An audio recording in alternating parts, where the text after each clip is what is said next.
Hey, this is Troy Erickson. Welcome back to the Secrets of Scale podcast. I'm here with a very special guest today. He is one of very few people in this copywriting and direct response marketing industry that sold over $1 billion worth of stuff. He's also experimenting with something that's brand new and better than all of his competitors with AI copywriting. Oh, and by the way, he is the creator of the VSL. I'm happy to welcome Jon Benson. How you doing, Troy? I'm doing well. How are you? Yeah, I'm good. Thank you. Thank you.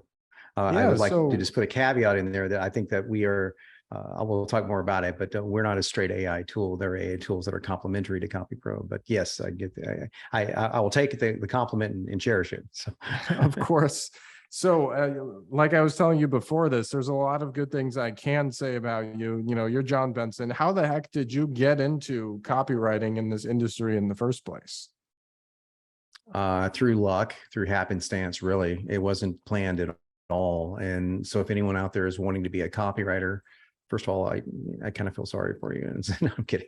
I don't. I love copywriting, but second of all, don't look at me because I'm really not a good case study for that. I got into copywriting through writing. I was in the fitness space, and I still have a presence in the fitness space. I started just as a lughead, bodybuilding fitness guy that just wrote a couple of books on fitness, and one of them did really well. And when it took off, I didn't write the sales page. I wasn't a copywriter. I wasn't a marketer. I just was a guy that knew nutrition and fitness and stuff. And it took off, became the #1 book in its category. And I never even imagined that was possible. And the guy that wrote the copy for that page was trained by John Carlton. So I had Tom Venuto, one of the best guys out in the world in fitness space, writing the copy for me. And I just thought it was absurd. I thought it was like just 6,000 words at the time, seemed like it was forever. It was just like, who's going to read this? And it seemed none of it was lies, or of course, but it seemed, hyperbolic and salesy, the things that people think copywriting is. And of course I was wrong. I was dead wrong. And it sold like crazy. So when the second book came out, I thought, I can do this. And I couldn't do it at all. And that's how I got into it. I basically had to write a letter for the second book. And I tried writing a traditional sales letter, and it was terrible. And then I was just playing around and talking to a buddy of mine, Mike Geary, and he mentioned a guy selling with PowerPoint. And then I was like, what if I took PowerPoint, this ugly, awful PowerPoint, model, and just stripped it down 15 words a slide and made it very NLP heavy. I studied NLP in college, and that was the first VSL, and it was super short. I think the first one was only about 8 minutes long. And then I said, I'm going to get really risky and double it, 16 minutes. And that was the very first VSL. And that thing sold like crazy. And the next thing you know, I said, I'm going to try 30 minutes. And that was the one that went on to, being over, $1 million a month in sales and stuff. So next thing you know, I got these guys coming out of the woodworks going, hey, could you write one of these for me? I'm like, man, I had no idea how I even wrote it. I was like, I don't know why my brain thought more in compartmentalization of a slide than in text, but whatever it was, I was like, okay, chunk here, chunk here, chunk here. My brain was going, okay, that works. I don't know why. So, and then there was a psychology behind it, like the psychology of getting someone to listen and to pay attention and use voice and words at the same time, inflection and all that stuff, which I did acting and stuff in college. And so I took all this stuff and put it into this package.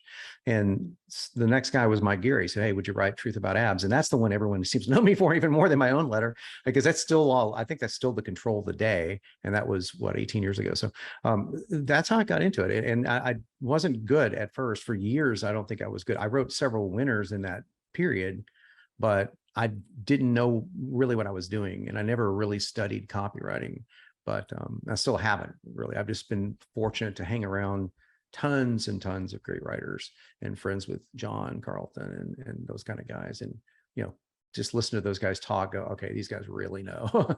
David Deutsch and John and Gary Benson. I mean, they're, true geniuses in this area. So yeah, that's how I got into it and just kind of made a name for myself that way and eventually got pretty good at it. Yeah, that's incredible to think that you don't even really consider yourself a genius copywriter. You're just saying, I'm a guy who experimented with something, got lucky. And I think that's really important for a lot of people listening. What is some advice you'd tell somebody early on who wants to be a copywriter, but doesn't really have the confidence that they can be an A-lister? Like, what is something you tell them to help them differentiate and think like they don't have to be the best in the world?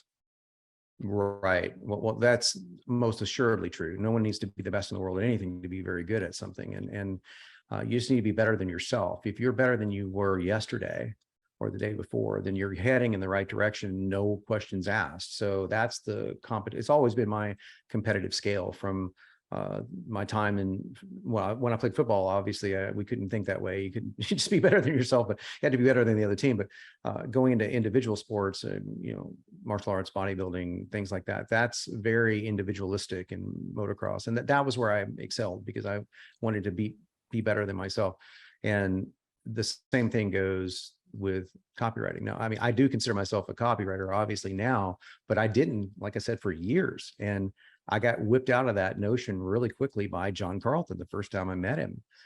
He just literally said, he was joking, but he said, man, if you don't start calling yourself a copywriter, I will kick your ass. I'll kick your ass right here and now. Of course, John couldn't do that. And he knew, but I was like, man, I'm really honored that he wants to beat me up. And then he said, besides, you got a new best friend, and gave me his phone number. And I was like, man, I must have done something right. I'm going to start saying I'm a copywriter now, but it was not false modesty. I just knew those guys. They did far more than I did. They were able to write in different niches, and they really had the mechanics down. And eventually the mechanics came. But what I'd say to anyone to be good at it is to find yourself a couple of role models. I never read anyone's books or anything. I just got a feel for how they wrote and just studied what they were doing from a meta level. So I didn't sound like John, or I didn't sound like, whomever. And to this very day, I sound like myself. And so I wanted to sound unique, and that was a price I was willing to pay. And if it sucked, it sucked, but at least it would be me. And so I'm not saying that's necessarily the right way to go, but I definitely would look at studying other people's letters and get their tone down, how they're using verbs, and not worry about so much how they're positioning things, like from like I said, from a meta level. Where are they coming in? What are the angles they're taking? Because you can't trademark an angle. You can kind of say, if you do a certain bullet, you're going to sound like, Gary Benzavenga or whomever, who's a great bullet writer, Gary Halbert. But that's not trademarkable. That's not, no one's going to fire you for that. But if you get the hooks and angles down and get the way that they're thinking through the letter, like, what's the angle of this? It changes everything. So if I was starting all over as a copywriter, I would look at how copywriters use subtle shifts in language and angles to change the perspective on how they want you to look at something, because that's really what this is. It's just a change of perspective. There's so many analogies I can give here I'll give you a silly one, like in a guarantee, for example. A lot of people in guarantee says, okay, all this stuff, it's guaranteed to work. It's going to work for you. It's going to work for you. And then they get to the money back guarantee. They're like going, look, I give a 30-day money back guarantee. If this doesn't work for you, well, you just spent an hour telling me it's going to work for me. So what are you saying? If this doesn't work for you, you said it was, it completely sits in the wrong frame. But now I changed that from, if it doesn't work for you, I'll give you your money back, to, if you aren't absolutely thrilled, 100% satisfied, if you aren't seeing money flowing out your ears, then you can, it's like, so that's just a small little twist of something, but you will see that in every sentence in really great copy, in every paragraph for sure, in really great copy. How are we angling something to simply shift someone's position? Not in a, well, you can do it very manipulatively, but not in a manipulative way, except in the strictest definition of that term, in a way that's very positive. In other words, I want you to look over here. It's the same thing a stage magician does. And that's the reason why you think he can pull a rabbit out of a hat, is because he made you look over there. And so I'm making you look over there, not to fool you, but to keep your mind from going down this going into this crevasse, or this road down this road I don't want them to go down. So that road is doubt. That road is skepticism. And when I want them to be skeptical, again, it depends on who the copywriter is, but I will tell them to be skeptical. So it sounds really authoritarian. But the truth of the matter is that you are in the business of both gently nudging and grabbing by the throat at the same time. It's a very delicate balance that you're playing a game with. And one of my top letters right now is, it's so far on the other side of that balance. It is basically grab someone by the throat and drag them to the checkout button. And it's done in a humorous way. It's done in a not a ha-ha way, but a kind of a light way and a colloquial way. But if you don't take charge, somebody else, their mind will. And so if you're not saying, listen, right now, I want you to feel as skeptical as you want to feel. It's healthy. It's good. I want you to be skeptical, because when I prove this to you, it'll blow you away. And so what did I just tell you? Be skeptical.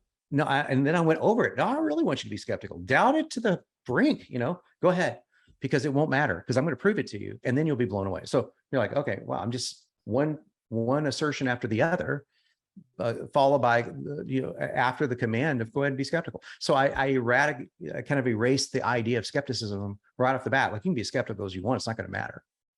So it's like, I'll give you this one last metaphor. It's like, if you are a combat sports veteran and you know that you are, you're black belt, multiple disciplines or whatever, and you're in a bar and a guy comes up to you and he's drunk and he's trying to challenge you for a fight. It's that level of confidence. Are you going to fight that guy? Well, no one is. No one that's ever been through the training is going to, unless you actually have to, right? But you could say to them, oh, go ahead, throw your best punch. It's not going to do anything. You're just going to get hurt. And that guy's just not going to, he's probably not, he's going to back off.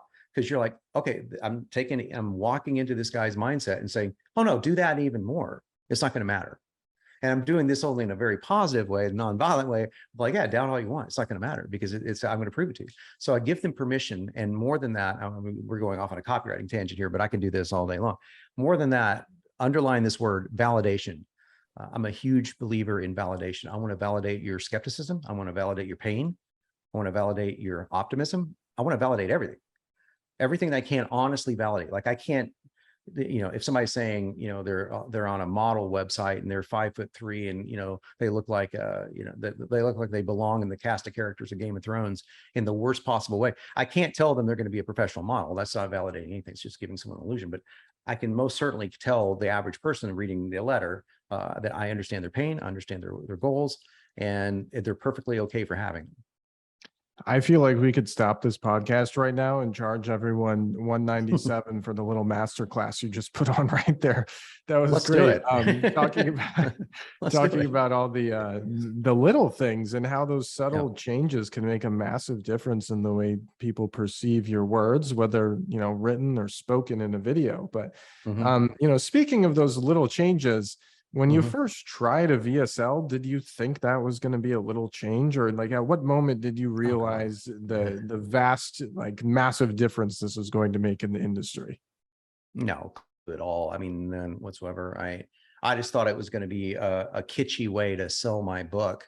And, I know Mike said, oh, this guy, I don't even remember his name, that it was doing the PowerPoint stuff. I think he's making some good sales off of that. And I saw like maybe a minute of it, and I was like, oh, it's just a PowerPoint presentation. So I was like, I don't want to do that. But that was the impetus to get the idea for the VSL. That wasn't a VSL. Well, I don't think that was a VSL. That was a PowerPoint presentation. But the VSL that everyone knows is the VSL that came out of that. And so, yeah, but I had no idea, that guy was not a famous guy. I can't, nothing. If he's watching this, sorry, I can't remember your name, but the crazy thing is I don't think you go into something thinking this is going to be the next big thing. I mean, when I created CopyPro, I did think that was going to be the next big thing, and I was wrong. I was totally wrong. I was like, man, it took years to catch on, man, years. I remember just crying on the phone to Russell Brunson about this, going, dude, how did you do it? He goes, ClickFunnels sucked at first. I couldn't sell it because our first year we had like 400 members. I go, I know, we got like 300, man. It's like, I was like, and now I wish I could just keep up with Russell, because obviously he figured it out. But yeah, he thought it was going to be huge, and it ended up being huge. I thought CopyPro was going to be huge, and we came a lot of knockoffs, obviously, and some really valuable tools that have come out of that. My favorite being Jasper. That's by far and away my favorite. That's Jasper and CopyPro are actually kind of made to go together. But the total AI versus HI blueprint driven, database driven. Those two things work together really, really well. But yeah, so I thought I was disappointed in that. So, so I can tell you right now, if you want to talk about disappointment, as far as, launching things and thinking you should be somewhere that you should be further along than you are, and all that kind of shit. I can tell you right now, everyone I know goes through that. I mean, Todd Brown, I was just at his mastermind, and Todd and I have been friends, I guess, 15 years. And I think Todd is, if I had to think of superstar marketers, Ryan Dice, Todd Brown, Dean Graziosi, all friends. And I will tell you right now that every one of those guys has said, man, I'm afraid that people are going to realize that I'm faking it, that I don't know what I'm doing. It's like I don't know why we all feel that way, but I think everyone does at times feel that way. So if you're watching this and you're thinking, oh, I don't know what I'm doing, well, just realize that you're kind of in a good position. It's the people that think that they know exactly what they're doing that I kind of fear. Yeah, I feel that way sometimes too. And I think that's a trait that, a lot of people share. And it's actually a really good trait. And you kind of stole my next question about CopyPro, but I actually have one more for you before we go there. Yep. At 100 Million Mastermind, Dan Fleshman always asks a wonderful question to the celebrity guests that come in. And he says, there's a lot of people who are good, and there's a lot of people who become household names, whether it's in sports or in a specific industry. And you just mentioned a lot of people who are household names within our industry. What do you think is the differentiator between somebody who's good and a household name? It's a great question. So ambition, if I had to narrow it down, because everyone I just mentioned, they're good. And I think Dean is one of the best marketers on the planet. I mean, Dean's a genius. I got the privilege of working with Dean on 2 projects, and he's smart. He's a very, very smart guy. Todd is just a workman. I mean, he's just a craftsman when it comes down to this stuff. He's just so detailed. But they all have this innate, other than being smart and being good at what they do, they're all driven by ambition of some sort. And whether that's, I just want to spread this around so everyone profits, I want to make a lot of money, I just want to make a name for myself, whatever the drive for ambition may be, I think that's what helps separate people who are roughly the same talented as other people, give or take. They become superstars, or they become mega millionaires or whatever, versus the other guys that some of them barely pay their bills. So I mean, the chasm between people who are good and people who are wealthy and good is pretty astronomical sometimes. Yeah, definitely. There can be a huge difference. And going back to CopyPro, obviously the VSL was a hit, and you didn't think it was going to be. And then you create CopyPro and you thought it was going to be a hit. And you're very vulnerable just now and saying like, hey, I kind of like Jasper. I think that's the best one. Like somebody else has the best one. So what are your thoughts on, CopyPro and just AI in general when it comes to copywriting? Well, specifically, let me be really specific here. I think Jasper is by far and away the best AI only copywriting software out there. And they are really more for things like, articles, blog posts, books, their research. I mean, the tool is just second to none, in my opinion. And I'm a little biased because they're going to promote us, which is fantastic. We've done co-promotions together for my other software company now, VSL, and the guys are just awesome over there. They're Austin over their head of marketing. They're just good guys, and they really do have something that I think is special. But I do believe, as they I think believe, and they would probably echo, that when it comes to copywriting, specifically marketing and copywriting, these 2 tools are really made for each other because they uplift each other's weaknesses. So when I say that it's the best tool, if I chose one, of course, I would choose my own because it is what it is. But CopyPro doesn't do what Jasper does, nor does Jasper do what CopyPro does. And so people think that we're competitive, but we're actually quite complementary. There are other tools that try to do what CopyPro does, and I don't think they do it as well. But everything's got its place. I mean, like Jim Edwards, the guy that helped Russell with funnel scripts, for example. I mean, funnel scripts they've taken quite a bit of things from the CopyPro platform, and they've done other things that we haven't done. And it's a fine tool for some things. So it's like everything is in its place. We do get a lot of their customers, and we are kind of probably a slightly higher end experience than that, but they've done way better than they've done exceptionally well. It helps to have Russell at the helm of anything, I think, because and when it comes to marketing, it's not very many people better than Russell. so the tools, like you have to pick and choose, but it's not like, it's not like a CRM where you can have 4 different CRMs and you can just kind of juggle each one and each one has their benefits. You only need one, right? But you could easily have 2 or 3 copywriting tools, CopyPro, ClickFunnels, Jasper, because while ClickFunnels and CopyPro would be the one that I think those 2 things you'd want to compare. And obviously I think, CopyPro is the edge over that, but I'm naturally going to say that. So don't take my word for it. Go try it yourself. But the other 2 you should pair together. And that's what I've been saying from pretty much day one. And now we get to say it in training, that AI, after, like I said, 800 words, there's nothing that happens. So you need more than 800 words in an email campaign or in a sales letter or in a VSL. And that's where we come in. We could do, thousands upon thousands upon thousands of words. So putting the 2 together, the research and filling in our blueprints with Jasper, doing the hard, heavy lifting, it's a great combination. I personally think so.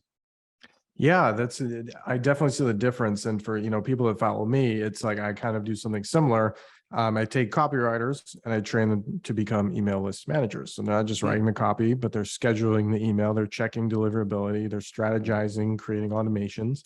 And it's like, you need copy for that, but it's also good to take it to the next level. So in the same way, CopyPro is doing that. But let's say, I've heard of AI copywriting before, and I'm like, gosh, like, what is this? And you just explained Jasper. Let's say I go to copypro.ai right now and I sign up. What exactly am I getting myself into that's different than the competition? A couple of things. Number one is we are focused on what we call blueprints. Okay, so the blueprint is going to be the foundation of your product's life cycle. It's going to be everything that you needed to do to persuade your avatar to make a purchasing decision. So that is formatted from decades of me being a copywriter. But not just me. And this is very, very important because it leads us into the number 2 thing is, as you're creating, and we jumpstart you with a quick start blueprint in your niche. But as you're creating and adding to this blueprint, which again, I think using Jasper is a great tool to help add to that, does the research for you. But as you're building this blueprint, which are going to last for the next, 5 years or however long you're going to have a product, there's something else that's going on. We're asking you very specific marketing questions that seem like we're just telling you how to fill blanks in CopyPro, but it's more than that. And people that have gone through this, I love watching the little light bulbs go off in their heads when they're watching the video and they're going, okay, I've filled this in. Okay. And then I say, oh, and then this field, okay, this field, you want to think of 2 words and here's how you want to think about it, blah, blah, blah. And they're like, oh, wait, I said, and then after you're done with, people get done with it. I say, now, how's this for a subject line? And I use those 2 words. This is the end of pain point. And they're like, oh, wow, that's a great subject line. Does CopyPro do that? Yeah, CopyPro does that. But now you're the only one talking about it. And so we kind of got you into a little bit of a hook. And we did this little, what I call micro hooks throughout all of CopyPro. So CopyPro is littered with micro hooks. So you can get these little bitty things and these little sprinkles here and there that the moment you say something, it lodges in someone's mind. And it's like, oh, wait, so the problem becomes something slightly different than what they thought of before. And you get to approach it from, again, a slightly different vantage point, a slightly different perspective, which is what makes copywriters great. But if I told you I'm going to train you in copywriting, you'd never do it. But if you're filling out a field and you let us do the copywriting for you, yeah, that's very different. And then finally, the big difference, I think, other than user interface and all that kind of stuff that I think is important, but the biggest difference, and we also use literal AI. So we have an AI integration. So you can use AI to rewrite paragraphs and sentences and entire letters if you want. So that's cool. So I just kind of throw that off and say, yeah, so that's cool. We have AI. That's kind of cool. Even more important than AI, for us, at least in CopyPro, is the fact that these templates that we are drawing from are not just templates that I wrote, because again, I'm one guy. If it was all VSLs, maybe, but even then, I mean, there are other VSL writers. So what I did is I said, hey, I know almost everyone in the field that you can think of that you would be a high-end copy guy, marketing guy. And, 5 years ago, I started going around to them going, listen, can you send me your best controls?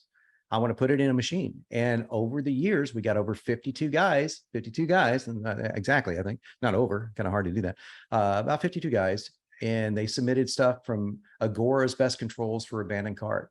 I mean, $1 billion marketing company. Would you like to know how they make 30% of their sales? Because that's what they do with their abandoned cart series. So why would you want to take and write your own abandoned cart series? Why? Why not use Agora's and the CopyPro rewrite that for your business on the spot? So, oh, but I'm a chiropractor. Boom, it's done for chiropractor. Well, I sold goats. It's done for goat salesmen. So that's what makes us very, very unique. And so we take the best of the best. We got, Ryan Dice's, we got the whole machine library in there. We got Frank Kern's, 40 cash machine. We got Dean Jackson's 9-word email. Down the line, I can just rattle off 100,000 templates that we have in there that are based on these proven to work templates. So it's like the world's largest copy repository library. So you can go in there and say, I need a webinar. Well, there's only one in CopyPro because there's only one because there's a reason for it. It's like an hour long, and it's written by myself, Jason Fladlin, Mike Filsame, and Russell Brunson. If you can think of 4 other guys that you would rather write your webinar, let me know. But because all 4 of us put that thing together individually, of course. But so that's where I'm going with this. It's like it's a new combination of 4 of the top webinar authors in the world. Jason, I think, being the best of the best, and followed closely by Russell. But that's what we want to give people in CopyPro. So, and we're continually adding to that. Like I just got off a call today with a guy named Kennedy, who is one of the best email guys in the world. I mean, this guy he's awesome. 100% deliverability, like not literally 100% in the inbox, but 100% score for 9 months straight on their ESP. And he's got all these tricks, and I'm sure you know them because it's what you teach people to do, that to get this deliverability. But he has a lot of copy tricks too. And I go, oh, hey, could we get that sequence? The sequence he's using to get this insane amount of people to click on. So that's how we do it. And that makes it a little bit more unique than the other platforms out there. Yeah, there's a lot of stuff baked into that most people would be like, wow, I thought AI was just a couple of letters that meant a robot was writing. But well, it is though. So in like Jasper, I could tell you, like, you can go into Jasper and say, I want a blog post on the ketogenic diet, and out comes a blog post on the ketogenic diet. I mean, that's what makes Jasper. Now, I'm sure Copy.ai does the same thing. I'm sure other AI tools do, but I know Jasper, so I'm naturally standing with those guys. So that stuff's amazing. What that won't do for you is help you build a blueprint that sustains your business for the next year or two, because you need to reuse the words that work. You need to understand why they work and put them in the right place so you can reuse them again and again. And so we show people how to combine Jasper and CopyPro specifically to do just that, which is kind of cool. And but yeah, you don't need Jasper, you don't need CopyPro, but the two working together would be optimal. Yeah, 100%. Just putting good things and making them work together. So, for example, like the abandoned cart series, like, yeah, that sounds pretty cool to me. If Agora, you have Agora backed data that's supporting it, and you also have, dozens and dozens, and I think 52 of the best writers in the world that have put together this, well, I guess the robot put together their words and can frame it based on your words. So it's amazing, but it also requires the strategy and the techniques and the automations that go into, creating a successful business. So I don't think by any means a lot, this is taking over the world per se, like a lot of people talk about, but if somebody is just like a regular copywriter, they're probably wondering like, hey, Jon, is my job at risk? Like, like what would you say from a neutral perspective? Oh, we just made your job a lot easier, because I mean, again, a copywriter's job, first and foremost, is to know your avatar. If you don't know your avatar, it's all over. So when we put the first one of my scripts in Jasper, and we originally did the script, this is not CopyPro, this is now VSL. And I gave them the entire 5-step VSL formula that I've sold for 12, 13 years now. The ones that made over $1 billion in VSL. So this is like, you're not going to get more proven than this. It just doesn't exist. It's the best that there is, right? And it's the original, so it's kind of cool. And they got the script, and the guys over at AI Author, they were the guys that do the programming for this kind of stuff, and they were like, dude, man, this is there's no way. It's a monster. There's no way that we can do this. We'll have to do it in like little bitty micro chunks. So I said, well, why don't we do like a 90-second VSL? Because I have one of those too. And we did that training, and we were able to train Jasper to spit out a really good 90-second VSL based on this formula, right?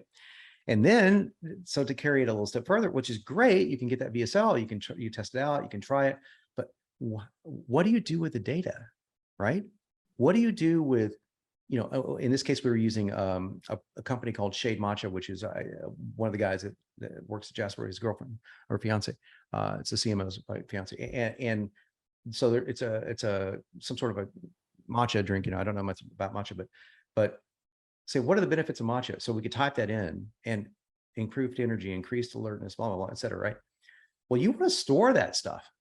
You can use it once in a VSL, but wouldn't you love to send an email campaign afterwards using some of the same data? So, hey, I know that you want to increase energy. I know that, your afternoon jitteriness is not something you desire or whatever. That's bad copy, but you get the idea.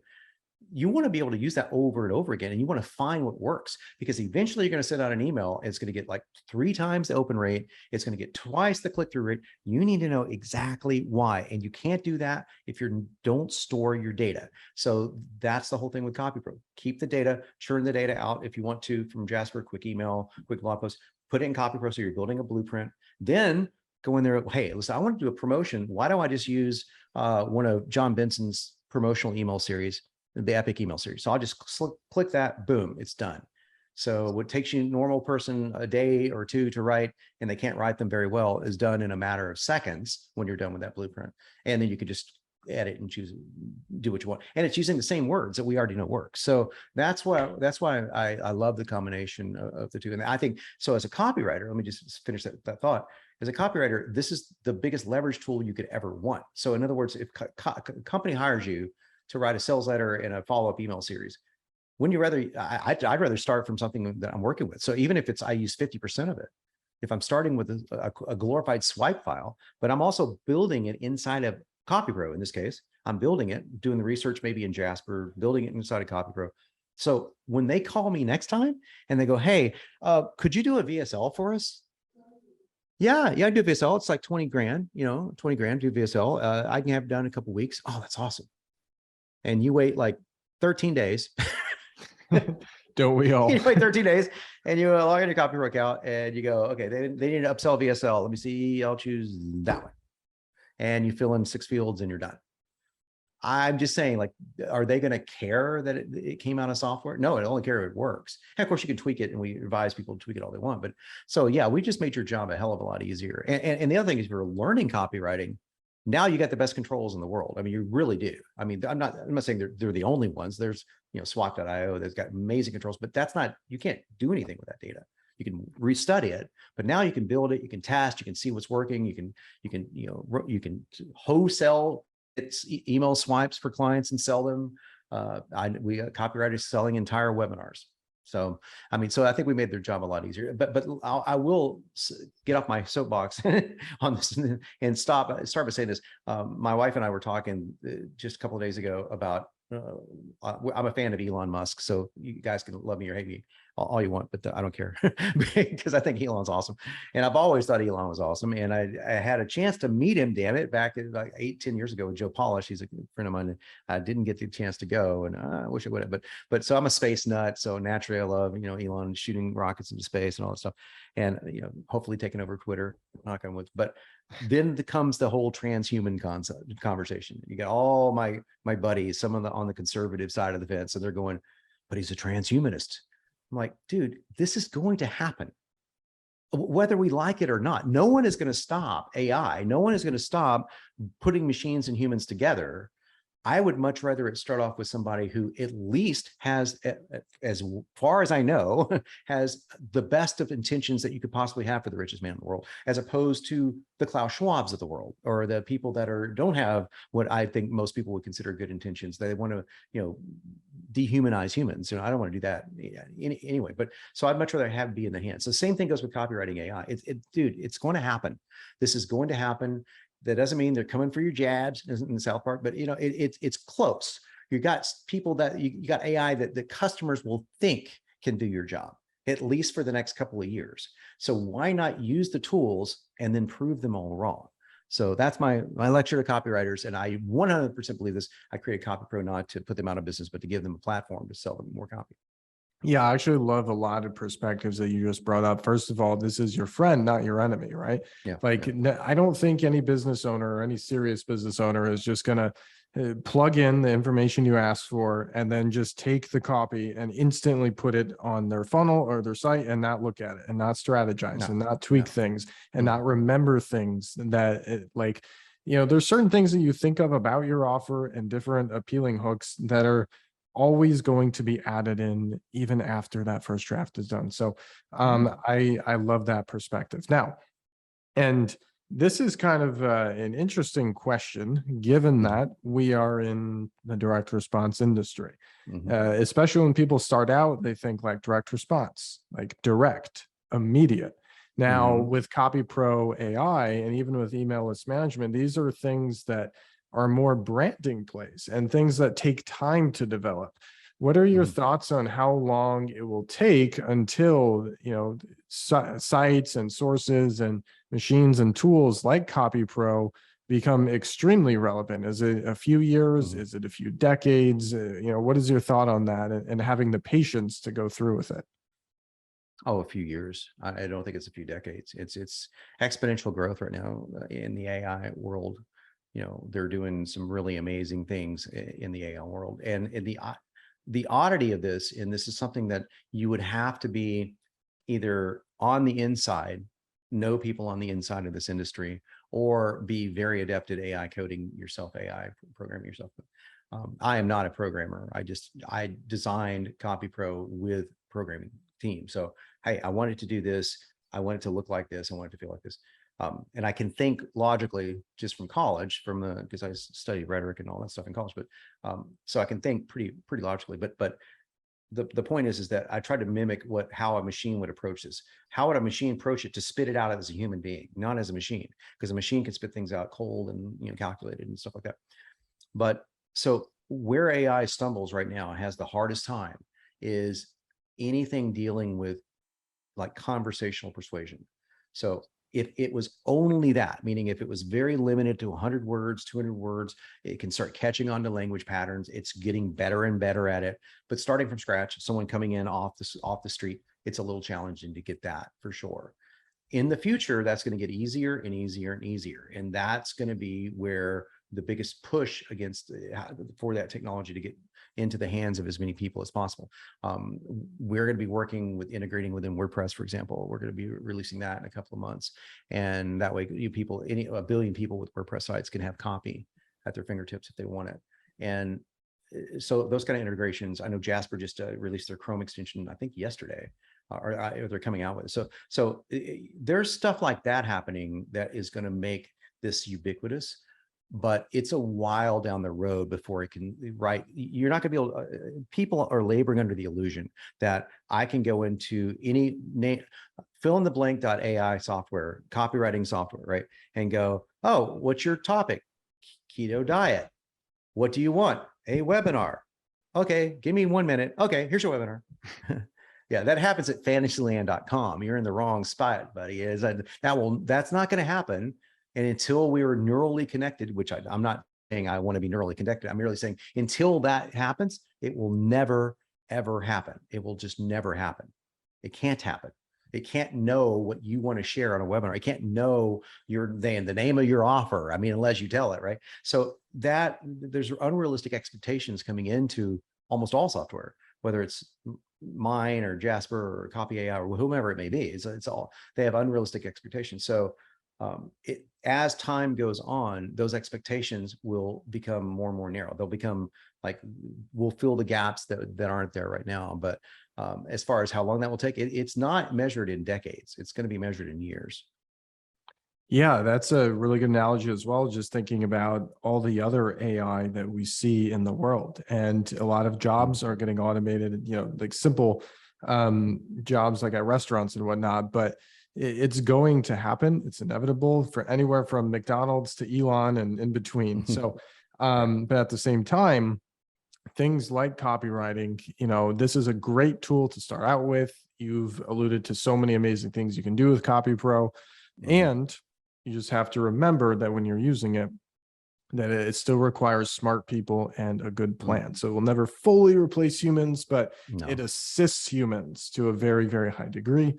And that's cool to think about, because if Yeah. we can Yeah. get good copy in the hands of more good people, they're going to change a lot of lives. So I'm super pumped about that. Well, if I can share one more analogy with you, it's more determine it for yourself if it's more metaphor than analogy. But if you think about like how human beings have processed new things over the years, right? So in the early 1900s, the horseless carriage was a phrase used all the time, and for a decade or so, it was a novelty. It was a freak show. It was and the all the talk on the streets was, well, it's kind of a cool little thing if you want to putter down the street and look fancy, and that's pretty much all it was at first, right? But it'll never replace the horse and carriage. It'll just never do that. Well, to say they were wrong is an understatement, right?